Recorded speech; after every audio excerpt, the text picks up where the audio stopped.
Praise the Lord. வாழ்வை வளமாக்கும் தேவ வார்த்தை. நீதிமொழிகளின் புஸ்தகம் 23ஆம் அதிகாரம் 18ஆம் வசனம். நிச்சயமாகவே முடிவு உண்டு, உன் நம்பிக்கை வீண் போகாது.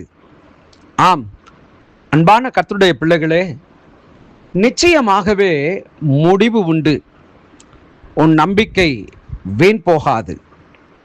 இந்த நாளிலே இந்த வார்த்தை எனக்கு உணர்த்தப்பட்டது. பல முறை கூட நான் இதே சேனலில் பேசியிருக்கிறேன்.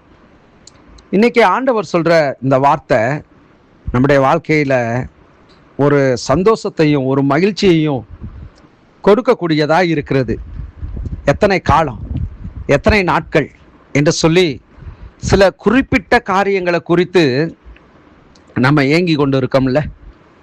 தேவன் அப்படிப்பட்ட நபர்களுக்கு இந்த வார்த்தையை சொல்றார். நிச்சயமாகவே முடிவு உண்டு, உன் நம்பிக்கை வீண் போகாது. உன்னை தேடி உன் தேவனாகிய கர்த்தர் உன்னை ஆசீர்வதித்த ஆசீர்வாதங்கள் எல்லாம் அது வந்து கொண்டு இருக்கிறது.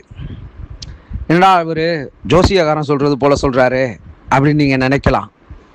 இல்லை, உங்கள் வாழ்க்கையில் தடைப்பட்ட ஆசீர்வாதங்களுடைய திறப்பு இந்த நாளிலே உங்களுக்கு உண்டாயிருக்கிறது. ஒருவரும் பூட்டக்கூடாதபடிக்கு திறக்கிறவரும் திறக்கக்கூடாதபடிக்கு பூட்டுகிறவரும் ஆகிய தேவனவர். உங்கள் வாழ்க்கையில் இந்த நாளில் நான் தீர்க்க தரிசனமாக சொல்கிறேன், கர்த்தருடைய ஆவியினால் ஏவப்பட்டு சொல்கிறேன். உங்கள் வாழ்க்கை ஒரு முடிவுக்குள்ளே வருது. உங்கள் வாழ்க்கை ஒரு முடிவுக்குள்ளே வருதுன்னா உங்களுடைய ஆசீர்வாத இழப்புகள், சுகவீனங்கள், பலவீனங்கள், இன்னும் நீங்கள் எதிர்பார்த்து கொண்டிருக்கிற காரியங்கள் எல்லாவற்றிற்கும் கடவுள் கர்த்தராகிய கிறிஸ்து இயேசு அந்த இடத்துல உங்களை உயர்த்தும்படிக்கு காரியங்களை கைகூடி வர பண்ணுகிறார்.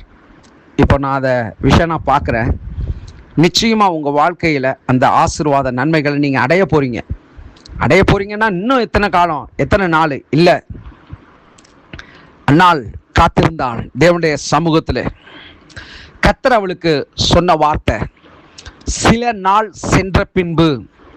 நான் மறுபடியும் இந்த வார்த்தையை ரேமாவா சொல்கிறேன், அனுப்பப்பட்ட வார்த்தையாக சொல்கிறேன். சில நாள் சென்ற பின்பு அன்னாள் கர்ப்பவதியாகி ஒரு குமாரனை பெற்றாள் என்று சொல்லப்பட்டிருக்கிறது. அவனை கர்த்தருடைய ஆலயத்தில் விட்டாள் என்று சொல்லப்பட்டிருக்கிறது. உங்கள் வாழ்க்கையில் நீண்ட நாள் செபித்து காத்து கொண்டிருக்கிற காரியம் அது உங்கள் வாசலை தேடி, உங்களை தேடி அது கடந்து வந்து கொண்டிருக்கிறது. நீங்கள் பெற்றுக்கொள்ளுங்க. கிறிஸ்து இயேசுவின் நாமத்தினால் அதை சுதந்தரித்துக் கொள்ளுங்கள். வேதம் சொல்லுகிறது, நிச்சயமாகவே முடிவு உண்டு. இது கர்த்தருடைய வார்த்தை. இந்த வார்த்தையை விசுவாசிக்கிற நம்முடைய வாழ்க்கையில் அது வேலை செய்யும். யோவான் சுவிசேஷ புஸ்தகத்தில் தம்முடைய ஜனங்களின் மேலே தேவன் எவ்வளவு அன்புள்ளவராய் இருக்கிறார் என்பதை 3:16 வாசிக்கிறோம் அல்லவா. ஒரே பேரான குமாரனை நமக்காக தந்தருளி இவ்வளவாய் உலகத்தில் அன்பு கூர்ந்தார் என்று சொல்லி, நிச்சயமாக அந்த தேவன் நம்முடைய வாழ்க்கையில பெரிய காரியங்களை அவர் செய்திருக்கிறார். விசுவாசத்தோடு நான் சொல்கிறேன், உங்களுடைய முடிவு பெறாத காரியங்களை கர்த்தர் முடிய பண்ணுகிறார். கலங்காதீங்க, திகையாதீங்க.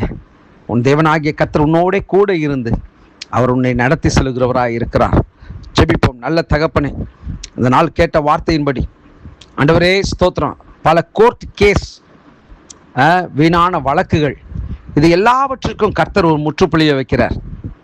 எல்லாவற்றின் மேலே ஒரு ஜெயத்தை உங்களுக்கு கட்டளையிடுகிறார். நீங்கள் அறியாதிருக்கிற ஆசீர்வாத நன்மைகள் உங்களை தேடி வருகிறது.